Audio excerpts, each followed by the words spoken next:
Hola, bienvenido a tu podcast, Exploradores del Conocimiento, donde la ciencia y la educación se ponen en acción. Yo soy la doctora Dalia Chávez, tu host. Yo te voy a hablar de un tema muy interesante, las aplicaciones de la nanotecnología en la medicina.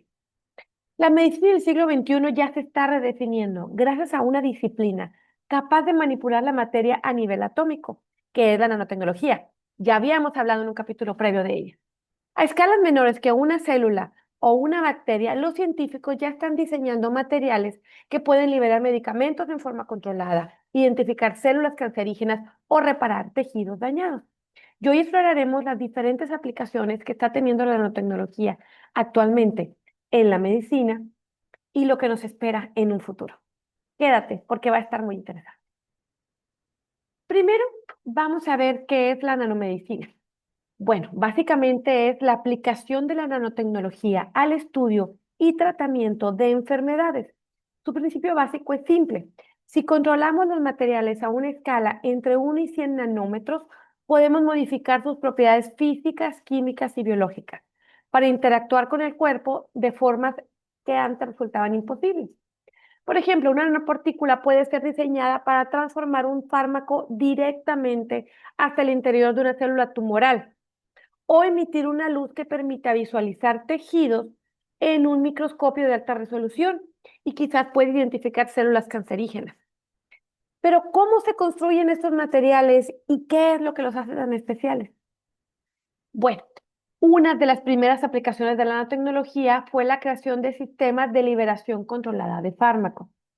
En lugar de una dosis general que se distribuye en todo el cuerpo, como sucede con la medicina tradicional, las nanopartículas permiten dirigir ese medicamento justo al órgano o tejido afectado. Y existen ya las nanocápsulas que protegen el fármaco y lo liberan de forma gradual. Nanopartículas con un recubrimiento polimérico o lipídico que mejoran la solubilidad y reducen la toxicidad dentro del organismo. O nanocristales y nanoemulsiones que aumentan la absorción oral. Con esos sistemas se ha logrado aumentar la eficacia terapéutica y aparte reducir los efectos secundarios que pueden tener los medicamentos en células sanas. Por eso hace que sea una medicina más personalizada. Ahora, también hay aplicaciones en diagnóstico e imagen médica. Las nanopartículas han revolucionado esta parte ya que materiales, por ejemplo, nanomateriales luminiscentes, se pueden detectar ciertos biomarcadores de cáncer o infecciones con una gran sensibilidad. Por ejemplo, se pueden tener puntos cuánticos o puntos de carbono también o nanocáscaras de oro que permiten visualizar tejidos en tiempo real. Mientras que los nanofósforos, por ejemplo, que pueden estar dopados con lantánidos o nanopartículas luminiscentes, pueden emitir luz visible al ser excitados con rayos ultravioleta o con rayos infrarrojos. Pero aparte, tú les estás haciendo a estos nanomateriales un recubrimiento para hacerlos biocompatibles y les vas a poner una llavecita para que puedan entrar en esas células. A eso se le llama funcionalizar el nanomaterial. Entonces, esto ha dado origen a una nueva área llamada nanoteragnóstica, que combina diagnóstico y terapia en un solo sistema. Un material que primero detecta la enfermedad y luego va a liberar el medicamento de forma controlada. También hay nanomateriales metálicos y óxidos metálicos. Los materiales más estudiados han sido los óxidos metálicos como el dióxido de titanio, el óxido de hierro o el óxido de itrio. Este último, el óxido de itrio, destaca porque tiene una gran estabilidad, una gran resistencia térmica y es una excelente capacidad de ser dopado con otros elementos lantánidos, por ejemplo, el europio, el bismuto, el herbio, entre otros, y terbio. Estos nanomateriales, al ser dopados, cambian las propiedades en sí del óxido de itrio y la forma en que ellos pueden ser excitados o recibir esa energía y luego emitir luz visible.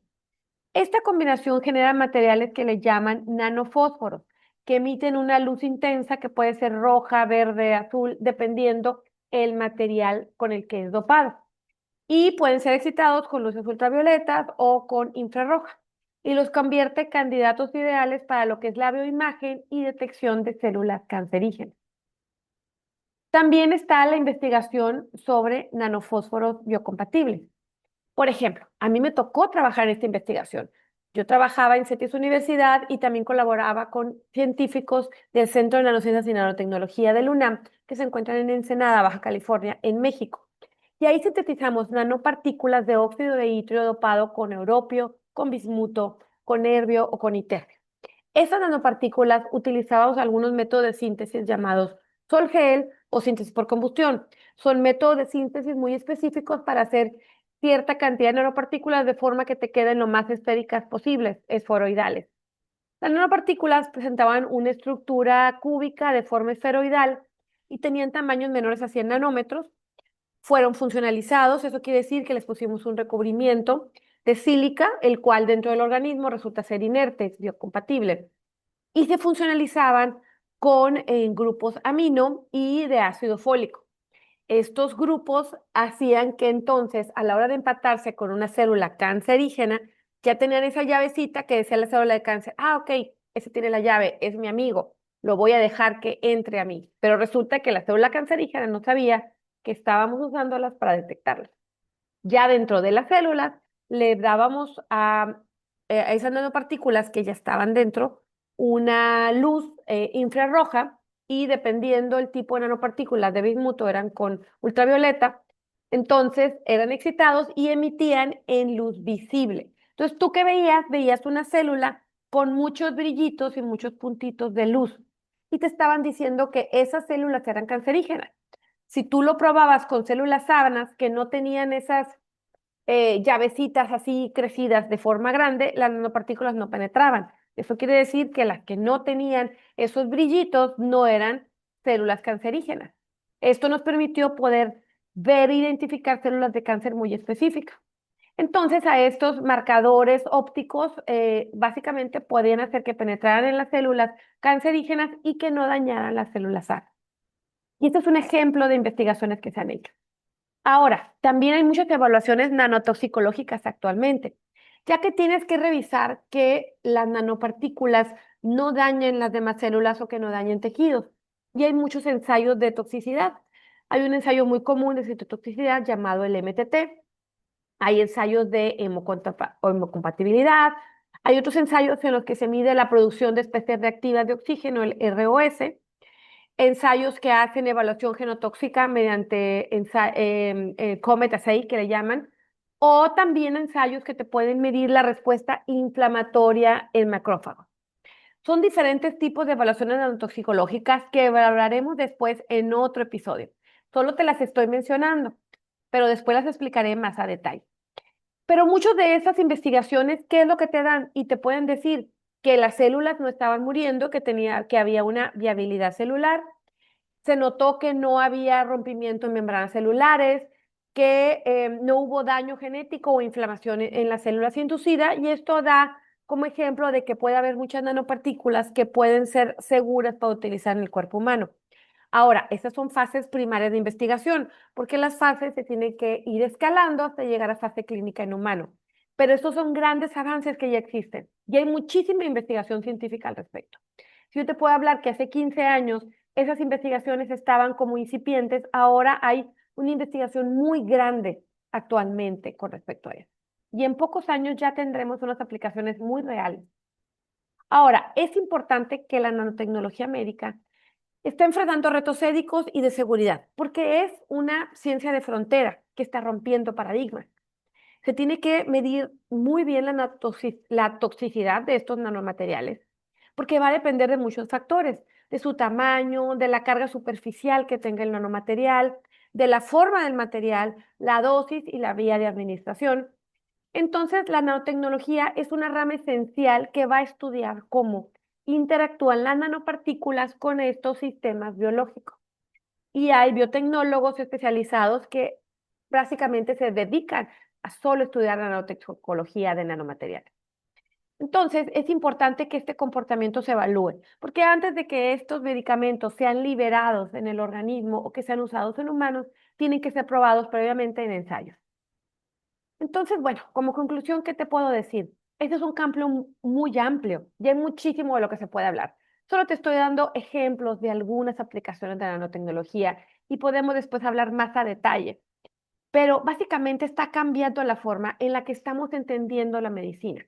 desde entregar medicamentos de forma precisa y específica a las células que están dañadas, hasta diagnósticos en tiempo real y regeneración de tejidos. Por ejemplo, las nanopartículas que están funcionalizadas y que ya han sido creadas para poder penetrar específicamente en células, te están dando lo amplio que puede tener esta ciencia, la nanotecnología en la medicina y cómo podemos entonces atacar las enfermedades de forma más segura, más eficaz. El futuro de la medicina está en las nanoestructuras, en las nanopartículas. Es interdisciplinario porque va a depender de muchas clases de científicos para que pueda hacerse realidad y tener medicamentos que nos puedan servir en un futuro. Hay un equilibrio entre innovación y responsabilidad y la parte ética no la podemos dejar pasar. Por eso te digo, ahora, pronto y en unos años ya tendremos nanotecnología aplicada en nuestras vidas. Y eso es un descubrimiento muy importante que va a ser gracias al trabajo de muchos científicos en todo el mundo que están trabajando. Sigue explorando, sigue cuestionando. Aquí estaré para el próximo capítulo. Nos vemos en la próxima.